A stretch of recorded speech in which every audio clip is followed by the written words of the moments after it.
Shalom, saudara yang diberkati oleh Tuhan. Kembali kita akan lanjutkan dalam pelajaran tentang perjalanan seorang murid Yesus. Kita sedang membahas pelajaran-pelajaran dasar bagi saudara dan saya sebagai murid, sebagai pengikut Yesus Tuhan kita. Kita sampai pada pelajaran yang ketiga. Dan di sesi yang ketiga ini kita akan bahas tentang iman yang sejati.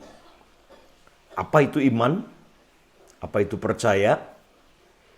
Karena ini merupakan pondasi perjalanan saudara dan saya sebagai seorang murid Tuhan Yesus. Nah, kita akan lihat bersama dulu definisi iman yang paling tepat.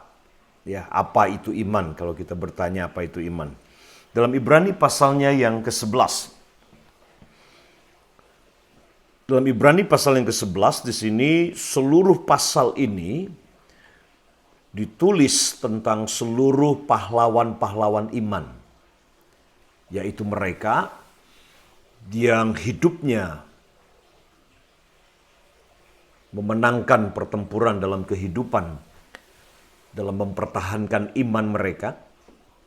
Orang-orang yang menang mempertahankan iman. Orang-orang yang menang, pahlawan-pahlawan yang menang dengan iman dan mengalahkan semua musuh-musuh. Ini pahlawan-pahlawan yang dengan iman mereka mencapai garis finish, garis akhir kehidupan mereka. Ada yang mati karena iman mereka. Ada yang mereka menolak untuk kompromi, menderita karena iman mereka. Tapi pasal yang ke-11 ini seluruhnya berbicara tentang pahlawan-pahlawan iman, yaitu mereka sekali lagi yang telah finishing well, ya, yang telah menyelesaikan dengan baik, dengan sempurna sampai akhir hidup mereka. Atau ini adalah pahlawan-pahlawan yang setia sampai akhir. Sampai titik darah penghabisan mereka. Mereka tetap mengikut Tuhan. Mereka tetap menjaga iman mereka tidak kandas. Iman mereka tetap kuat sampai pada akhir hidup mereka. Nah, pasal yang ke-11 ayat yang ke-1 dikatakan demikian. Judulnya adalah saksi-saksi iman. Ayat 1 dikatakan, iman adalah dasar dari segala sesuatu yang kita harapkan dan bukti dari segala sesuatu yang tidak kita lihat. Definisi iman yang paling tepat di sini. Iman dikatakan di sini ini adalah dasar, substance, ya, dasar dari segala sesuatu yang kita harapkan. Bagaimana kita tahu apa yang kita harapkan itu akan terjadi? Sudah dipanggil dalam pengharapan. Pengharapan yang kekal, pengharapan hidup yang kekal, pengharapan hidup saudara yang diberkati oleh Tuhan sebagai pengikut-pengikut Yesus. Bagaimana saudara tahu apa dasarnya untuk saudara berharap? Harapan saudara dasarnya adalah iman ini. Ya, karena iman adalah dasar dari apa yang saudara harapkan.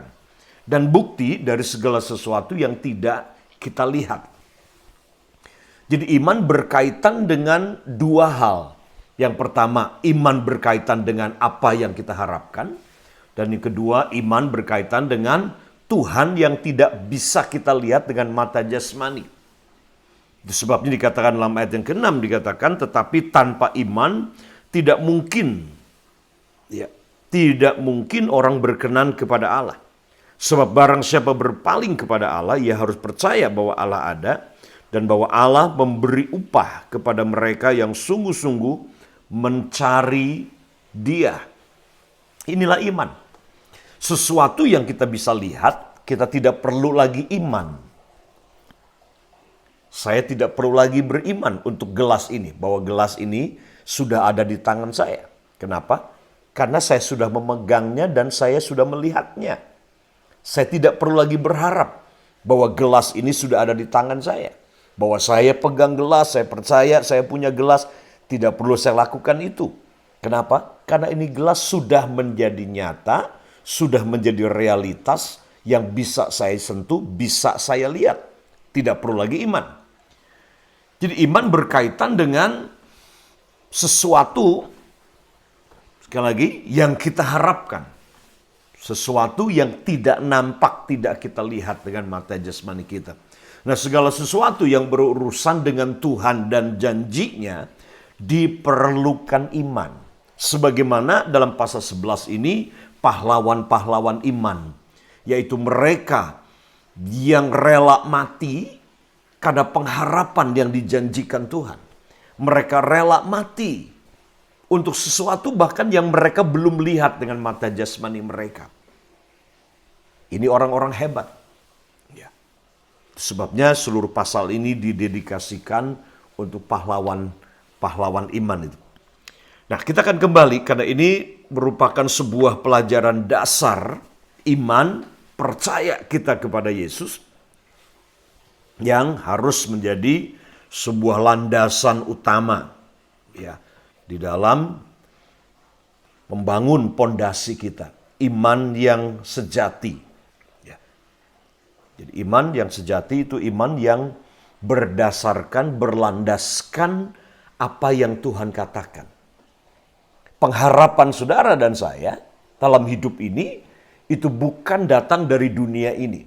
Bukan datang dari pemerintah, bukan datang dari manusia, pemimpin agama siapapun.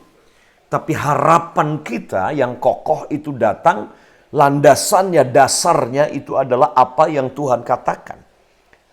Apa yang firman Tuhan katakan dan janjikan, itulah yang menjadi dasar harapan kita. Dan itulah yang menjadi bukti apa yang kita belum lihat. Bagaimana kita tahu bahwa kita akan mati masuk surga? Dasarnya adalah apa yang Tuhan Yesus katakan kepada kita. Dan kita percaya dengan iman apa yang Tuhan katakan. Bukan apa yang pendeta katakan, bukan apa yang gereja katakan, tapi apa yang firman Tuhan katakan. Inilah iman yang sejati. Dasarnya kembali kepada firman. Mempercayai firman Tuhan sebagai otoritas tertinggi, otoritas yang kekal, firman Tuhan ini. Karena itu kita akan lihat beberapa ayat-ayat firman Tuhan yang berkaitan dengan iman Kristen saudara, yang merupakan pondasi sebagai seorang murid Tuhan Yesus. Nah, dalam Kisah Rasul pasalnya yang keempat, ayat yang ke-12. Kita lihat bersama-sama beberapa ayat saat ini. Kisah Rasul pasal yang keempat ayat yang ke-12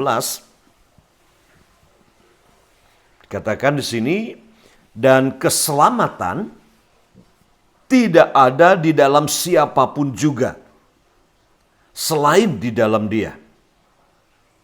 Sebab di bawah kolong langit ini tidak ada nama lain yang diberikan kepada manusia yang olehnya kita dapat diselamatkan. Nah, kata diselamatkan di sini memiliki pengertian lebih dari sekedar ketika saudara mati masuk surga. Kata diselamatkan bukan hanya sebuah kepastian bahwa kalau saudara hari ini innalillahi wa inna ilaihi rajiun, saudara sudah memiliki tempat di surga untuk saudara. Karena Yesus sendiri yang berkata dalam Yohanes pasal 14, jangan kamu gelisah hatimu, sebab aku pergi kepada Bapa. Dan aku pergi untuk menyediakan tempat bagi kamu.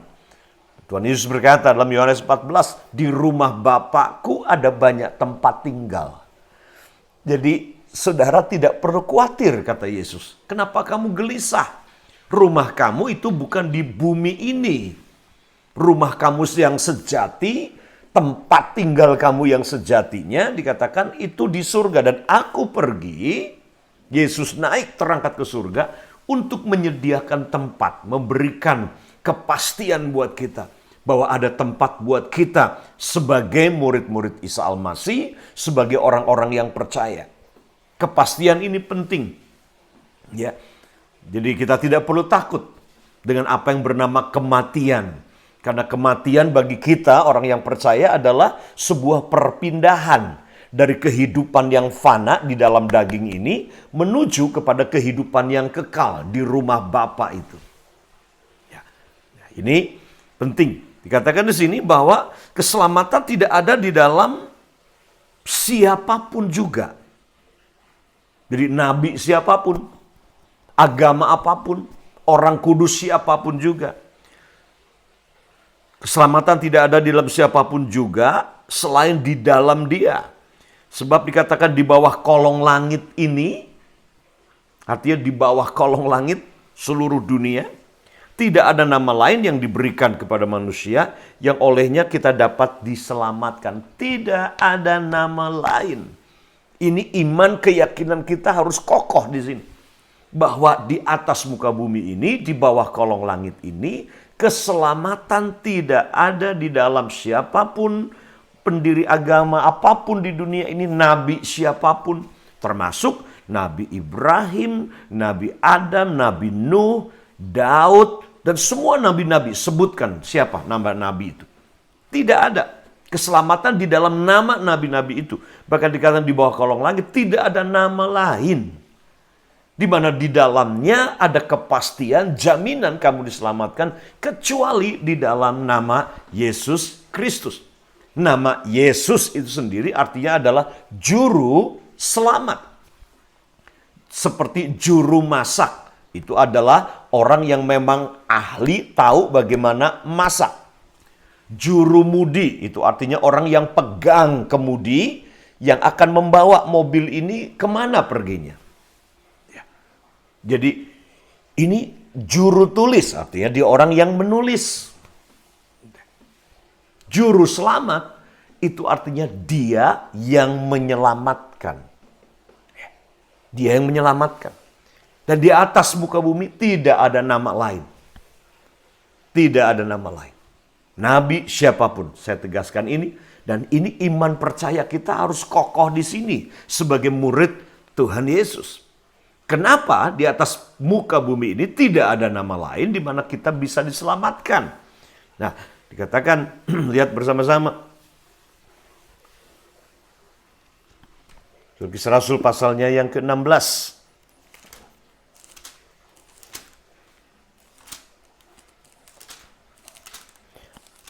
Mengapa hanya nama Yesus? Nah, ini harus kokoh betul di hati kita. Karena ini yang membedakan Yesus dengan semua nabi-nabi lain. Yesus bukan sekedar dia nabi. Menurut para agama-agama dan tokoh-tokoh agama, mungkin mereka menganggap Yesus hanyalah seorang nabi. Tapi tidak, dia juru selamat. Dia datang untuk menyelamatkan. Bagaimana dia bisa menyelamatkan manusia dan menyelamatkan dunia? Bahkan Yohanes sendiri, dia berkata ketika lihat Yesus, dia berkata, lihat anak domba Allah yang mengangkut dosa seisi dunia ini. Yesus Kristus Tuhan telah menyatakan kasih-Nya kepada kita. Supaya apa? Supaya siapa yang percaya kepada Yesus, kita diselamatkan. Lihat dalam pasal yang ke-16 Kisah Rasul ayat yang ke-31.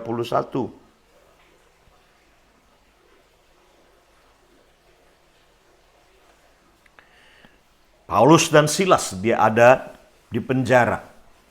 Sebagai murid Tuhan Yesus, mereka menanggung resiko karena mereka memberitakan Injil.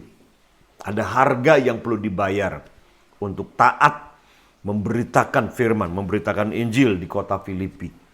Mereka akhirnya dimasukkan ke penjara, tapi di penjara itu mulut mereka tidak bisa dipenjara. Mereka di lockdown di dalam penjara yang paling gelap di kota Filipi. Tetapi hati mereka, roh mereka, Injil dalam hati mereka, Yesus di dalam diri mereka tidak bisa terpenjara.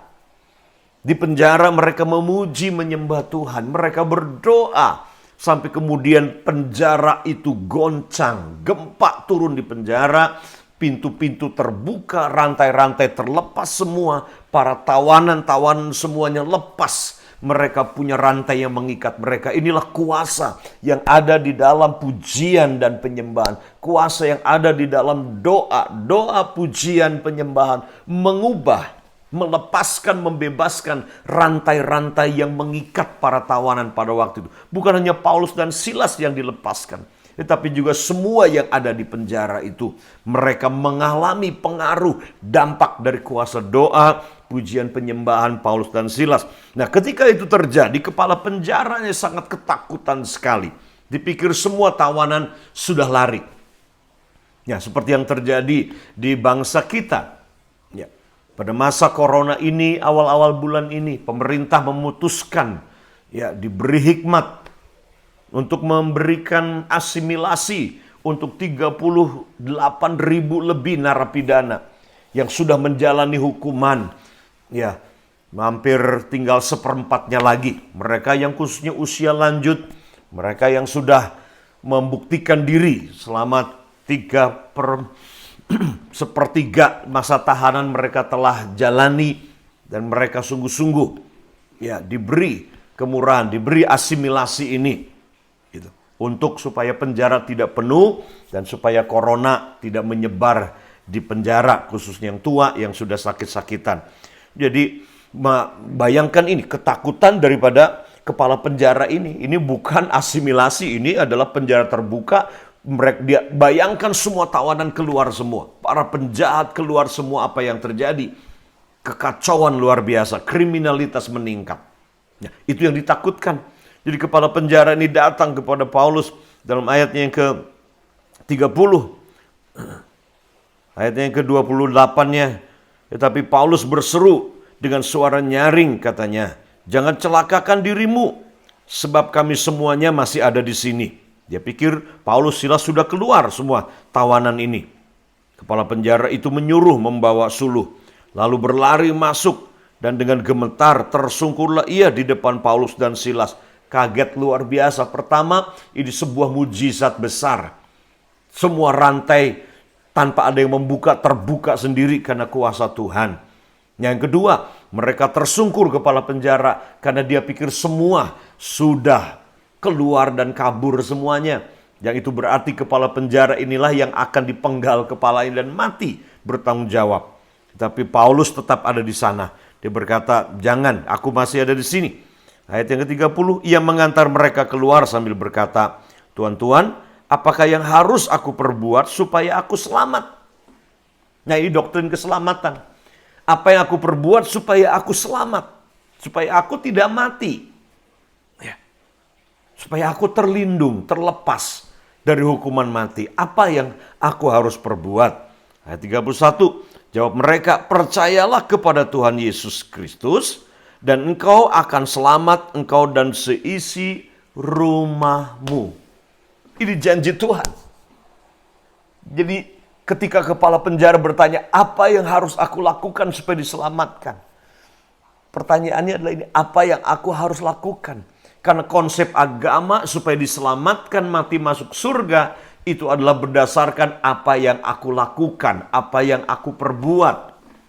Apa yang aku bisa buat? Aku bisa amal, aku bisa puasa, mungkin berdoa 40 hari, mentaati syariat agama supaya aku diselamatkan. Nah, Paulus berkata, ini yang perlu kamu lakukan. Percayalah kepada Tuhan Yesus Kristus, maka kamu akan selamat, kamu dan seisi keluargamu. Lihat jaminan Tuhan yang luar biasa. Jika saudara masih ada keluarga yang belum percaya kepada Tuhan Yesus, pegang janji Tuhan ini. Tapi mulailah dengan diri saudara, percaya. Kamu dan seisi rumahmu akan diselamatkan. Percaya kepada Tuhan Yesus Kristus. Itu saja syaratnya, saudara, untuk diselamatkan. Bukan usaha, perbuatan saudara, amal saudara, syariat agama yang saudara lakukan. Bukan itu. Saudara bukan diselamatkan karena usaha saudara. Coba lihat Efesus pasalnya yang kedua. Efesus pasal yang kedua.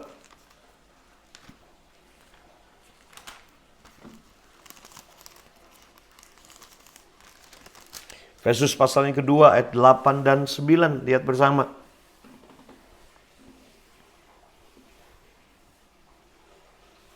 Efesus pasal 2 ayat 8 dan 9. Dikatakan sebab karena kasih karunia kamu diselamatkan oleh iman. Kasih karunia. Ini yang menyelamatkan kita. Kasihnya Bapa. Ya. Bagaimana dia buktikan kasihnya Bapa? Bagaimana kita tahu Allah mengasihi kita?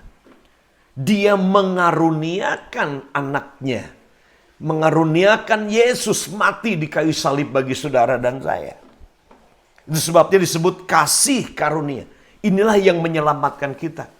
Kasih harus ada buktinya. Nah, Allah menyatakan kasihnya kepada saudara dan saya, kepada dunia, dengan mengutus Yesus, firman jadi manusia, tinggal di tengah-tengah kita, mati memikul dosa kita, bangkit pada hari yang ketiga. Dan dia naik ke surga. Yesus Kristus, kasih karunia. Dikatakan lagi, sebab karena kasih karunia kamu diselamatkan oleh iman. Nah, ini yang membedakan antara iman sejati kepada Yesus sebagai murid Tuhan Yesus dengan semua agama-agama. Semua agama-agama mereka bergantung pada usaha, perbuatan, amal, zakat fitrah mereka, doa-doa mereka, ketaatan pada aturan-aturan, ritual-ritual agama mereka. Itu yang dasar mereka diselamatkan, itu pun masih mudah-mudahan. Ya. Karena tidak ada seorang pun, kata Alkitab, yang bisa dengan sempurna mentaati hukum-hukum Tuhan.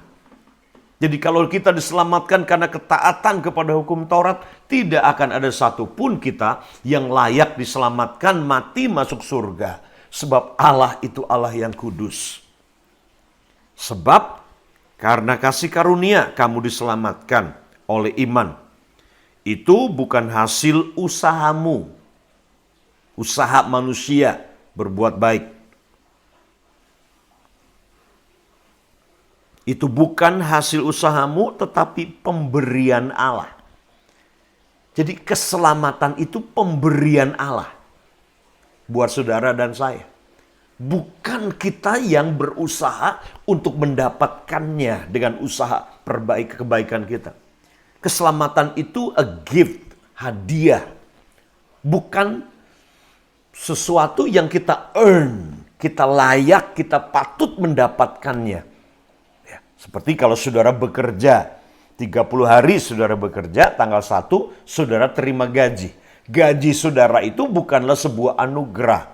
Gaji saudara itu bukanlah sebuah pemberian. Bukan. Gaji saudara itu adalah haknya saudara. Hak saudara. Saudara kerja, saudara digaji pada awal bulan. Dan gaji itu merupakan hak saudara. Bahkan kalau saudara tidak terima gaji setelah bekerja 1 bulan, saudara berhak bahkan menuntut perusahaan itu secara hukum. Karena dia tidak sedang berlaku adil memberikan hak saudara sebagai seorang karyawan yang telah bekerja selama 1 bulan. Tapi kalau saudara tidak bekerja, bahkan bukan cuma tidak bekerja, saudara juga mencuri dari perusahaan, saudara korupsi dari perusahaan, kemudian ditangkap polisi, karena sudah kedapatan korupsi di perusahaan dan harusnya dihukum mati, masuk penjara. Tapi pemimpin perusahaan, majikan saudara berkata, bukan hanya tidak menghukum mati saudara yang telah korupsi di perusahaan itu, tetapi membebaskan saudara. Itu yang dinamakan mercy, kemurahan Tuhan, belas kasihan Tuhan. Tetapi bukan cuma mercy yang dia berikan, tapi dia berikan kasih karunia. Tuhan itu kaya dalam kemurahan dan anugerah kasih karunia. Kemurahan Allah melepaskan saudara dari hukuman yang harusnya saudara tanggung, tetapi kasih karunia Allah membuat saudara menerima apa yang saudara tidak layak terima. Itulah yang dikatakan di sini. Kita diselamatkan karena kasih karunia oleh iman. Ingat kata itu. Kita bagaimana menerima kasih karunia itu? Dengan iman. Dan iman itu sendiri bukanlah usaha kita, pekerjaan kita, tapi pemberian Allah. Lihat ayat yang ke-9-nya. Itu bukan hasil pekerjaanmu, jangan ada orang yang memegahkan diri. Itu sebabnya saudara, kita tidak bisa sombong. Kita tidak bisa berbangga diri. Kalau saudara tanggal 1 terima gaji, saudara boleh bangga. Apalagi kalau kemudian gaji sudah dinaikkan karena prestasi saudara. Saya yakin saudara kerja dengan baik kalau kemudian majikanmu menjanjikan. Kalau kamu perform, kamu mencapai target, gajimu dinaikkan, posisimu dinaikkan, jabatanmu. Wow, saudara, ketika engkau perform, kau bangga dengan dirimu, dan kau terima gaji, kemudian dinaikkan, kau bangga. Itu hasil usahamu, pekerjaanmu. Tetapi keselamatan ini bukan hasil usaha, perbuatan baik saudara. Bukan prestasi, performance saudara yang membuat saudara diselamatkan. Tetapi kasih karunia. Oleh iman kita menerima keselamatan itu. Ini yang membedakan konsep keselamatan antara agama-agama yang ada yang bergantung pada usaha kesalehan dan perbuatannya sendiri dengan iman di dalam Yesus Kristus. Yesus yang telah mati dan menyelamatkan kita. Dan kita hari ini hanya dengan iman menerima apa yang Dia sudah sediakan untuk kita. Yohanes pasal yang ketiga, lihat bersama dengan saya. Yohanes 3. Yohanes pasalnya yang ketiga. Lihat ayatnya yang ke-36. Ayat 36.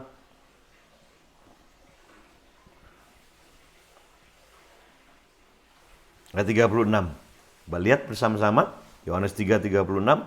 Barang siapa percaya kepada anak, kepada Yesus, firman Allah, kalimatullah, yang adalah juru selamat dunia itu, barang siapa percaya kepada anak, ia beroleh hidup yang kekal. Tapi barang siapa tidak taat kepada anak, ia tidak akan melihat hidup, melainkan murka Allah tetap ada di atasnya. Barang siapa percaya kepada anak, ia beroleh hidup yang kekal. Jadi ketika saudara percaya kepada Yesus, saudara beroleh hidup yang kekal. Hidup yang kekal itu dimulai ketika saudara percaya kepada Yesus. Itu sebabnya kekekalan tidak dimulai nanti kalau saudara mati. Tapi kekekalan dimulai ketika saudara percaya dengan iman. Dan percaya total dan penuh bahwa Yesus itu Tuhan, Yesus itu Juru Selamat, Dia mengasihi saudara, Dia mati untuk saudara dan saya. Saudara beroleh hidup yang kekal. Sekarang ini, kalau engkau sudah percaya pada Yesus, perjalanan kekekalan saudara itu sudah dimulai. Sebabnya pengkhotbah berkata bahwa Tuhan menaruh kekekalan di dalam hati manusia. Kekekalan bukan nanti kalau saudara mati masuk surga. Itu sebabnya saudara menikmati surga, kerajaan surga, tidak perlu nunggu mati baru kemudian menikmati kerajaan surga. Sekarang ini, makanya Tuhan Yesus berkata bahwa kerajaan Allah itu ada di dalam kamu. Kerajaan itu ada di dalam kamu. Di mana Yesus ada, disitulah kerajaan itu ada. Disitulah surga itu ada. Disitulah kekekalan itu ada. Bagaimana saudara menerima itu? Percaya. Percaya. Percaya sungguh-sungguh kepada Yesus. Itu sebabnya ini pondasi, ini dasar sekali yang harus kita miliki. Ya, kita harus miliki ini. Lihat pasalnya yang ke-10, Roma pasalnya ke-10. Roma 10, 9 dan 10. Roma 10, 9 dan 10.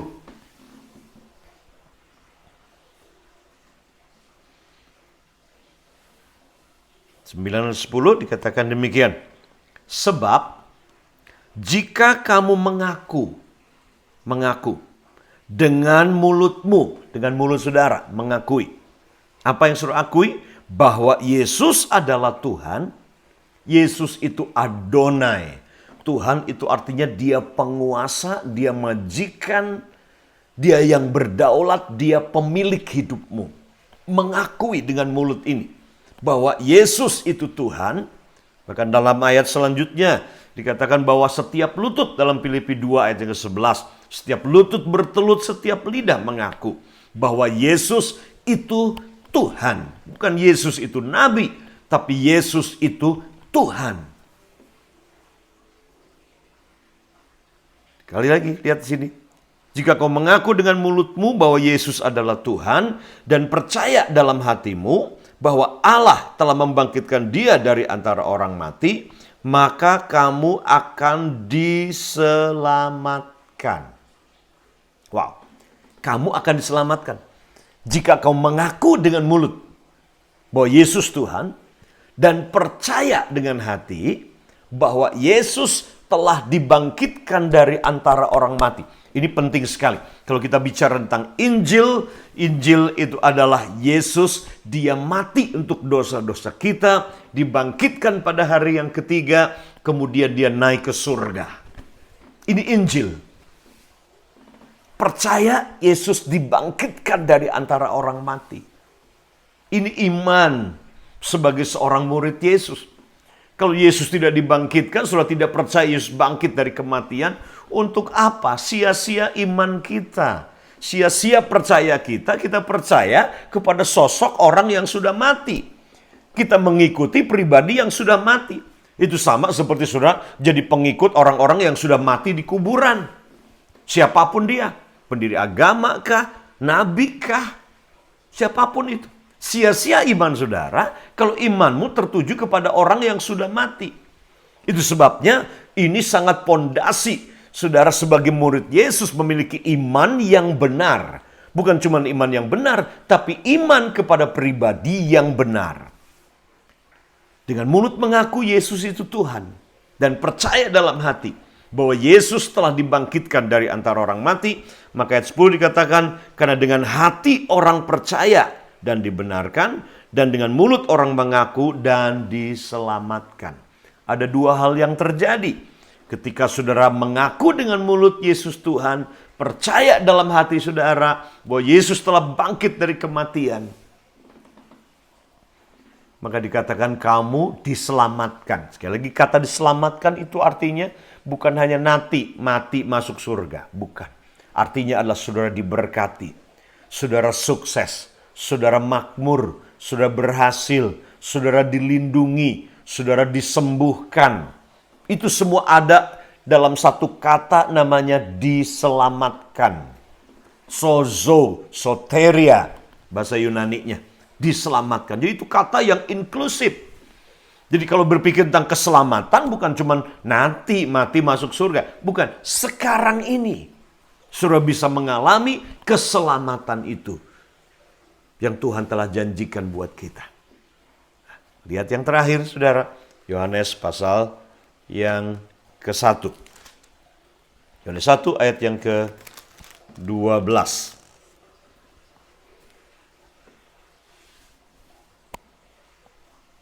Kita lihat dulu sebentar dalam Yohanes pasal 5 ayat yang ke-24.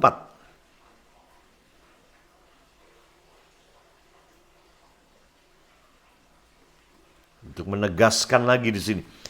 Yohanes 5 ayat 24. Aku berkata kepadamu, sesungguhnya barang siapa mendengar perkataanku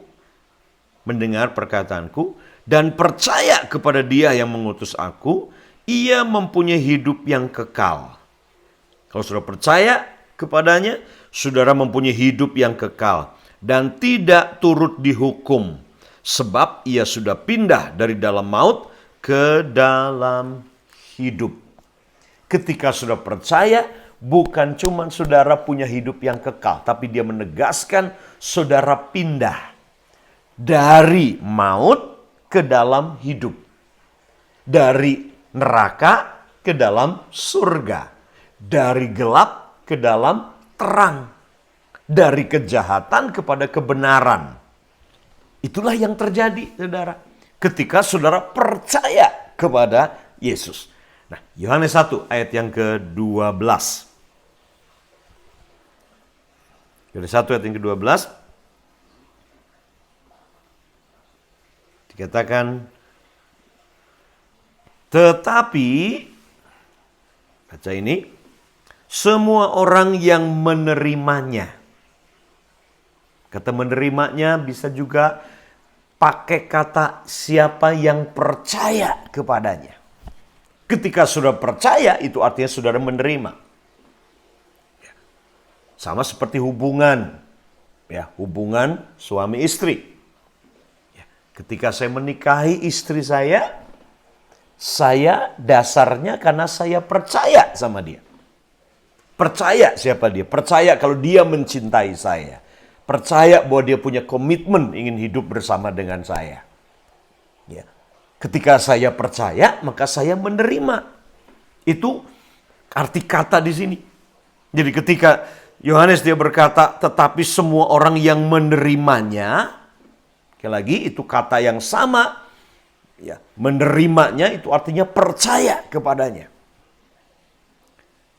Tetapi semua orang yang menerimanya diberinya kuasa supaya menjadi anak-anak Allah, yaitu mereka yang percaya dalam namanya. Lihat itu, dua kata itu, menerima dan percaya. Menerima Yesus dalam hati saudara. Menerima dia dan percaya dalam nama anak Allah. Maka dikatakan kepada saudara diberi kuasa menjadi anak Allah. Wow. Kata kuasa itu dipakai kata exousia. Ya, exousia bahasa Yunani kata kuasa di situ. Yang artinya exousia itu adalah otoritas, wewenang, hak menjadi anak Allah. Wow. Dahsyat sekali ayat ini, janji ini. Ketika saudara percaya dalam namanya dan menerima Yesus dalam hati saudara menjadi Tuhan dan Juru Selamat, ini yang terjadi. Kepadamu diberi hak, diberi otoritas, diberi kuasa menjadi anak Allah. Itu artinya engkau bisa memanggil Allah itu Papa, saudara. Panggil dia Aba, sumber Bapa dalam hidup saudara. Nah tentunya saudaraku ini bukan bicara tentang itu artinya Allah itu beranak dalam pengertian secara jasmani. Tentunya ini pengertian harus dengan iman karena kita bicara tentang perkara rohani. Diberi kuasa menjadi anak di sini adalah sebuah status, sebuah posisi, sebuah kemampuan, posisi rohani. Allah itu seperti seorang bapa. Dan kita diangkat menjadi anaknya. Kapan? Ketika kita percaya dalam nama Yesus dan menerima Yesus sebagai Tuhan dan Juru Selamat dalam hidup kita. Wow. Siapapun saudara, saudara punya status yang baru. Ketika engkau menaruh imanmu, percayamu sepenuhnya kepada Yesus. Itu sebabnya dalam Wahyu pasal yang ketiga, yang ke-20. Tuhan Yesus dia berkata di sana, lihatlah, aku berdiri di muka pintu dan mengetuk. Aku mengetuk, kata Yesus. Dan terus mengetuk. Dan siapa yang membuka pintu, dikatakan, aku akan masuk. Aku akan tinggal. Aku akan diam. Aku akan makan bersama-sama dengan kamu. Tuhan Yesus saat ini sedang mengetuk pintu hati saudara. Mungkin saudara sudah beragama Kristen. Tapi pernahkah saudara mengundang dia masuk dalam hati saudara? Dia mengetuk dan terus mengetuk hari ini. Bisa saja saudara ke gereja, tapi Yesusnya masih ada di luar hati saudara. Bisa saja saudara beragama Kristen, tapi Yesusnya masih ada di luar hidup saudara. Karena saudara tidak pernah meminta dia masuk dalam hati saudara. Saudara tidak pernah membuka pintu hati saudara untuk Yesus masuk jadi Tuhan, jadi penguasa, jadi pemilik kehidupan saudara. Hari ini, saudara, mari kita berdoa bersama-sama. Buka hati saudara untuk Yesus. Dengar sekali lagi dia mengetuk pintu rohmu, pintu hatimu. Dan berkata, aku ingin diam di dalam kamu. Aku ingin tinggal di dalam kamu. Aku ingin bersekutu dengan kamu. Aku ingin menjadikan hidupmu sebagai rumahku, tempat kediamanku. Tinggal di sana. Sehingga aku dan kamu itu satu. Aku akan selalu bersama kamu 24 jam satu hari. Inilah iman Kristen yang sejati. Inilah iman yang benar sebagai pemurid, sebagai pengikut Yesus, Isa Al-Masih, Juru Selamat dan Tuhan kita. Mari saya berdoa buat saudara. Bapa di surga, di dalam nama Tuhan Yesus saat ini, hamba berdoa buat setiap umat-Mu Tuhan. Saudara-saudara yang kucintai yang sedang mendengarkan Tuhan, hamba-Mu berbicara, yang mendengarkan sabda-Mu, mendengarkan kebenaran firman-Mu saat ini. Kami tahu saat ini Engkau sedang berdiri dan mengetuk pintu hati Tuhan. Setiap hati yang mendengarkan saat ini. Masuklah dalam hati mereka yang membuka pintu hati mereka. Menerima Engkau dan percaya kepada nama di atas segala nama. Yang di dalamnya kami diselamatkan. Terima kasih Tuhan Yesus. Terima kasih. Kami bersyukur kepadamu Tuhan. Saat ini kami taruh iman kami, percaya kami sepenuhnya kepadamu. Terima kasih dalam nama Tuhan Yesus. Amin.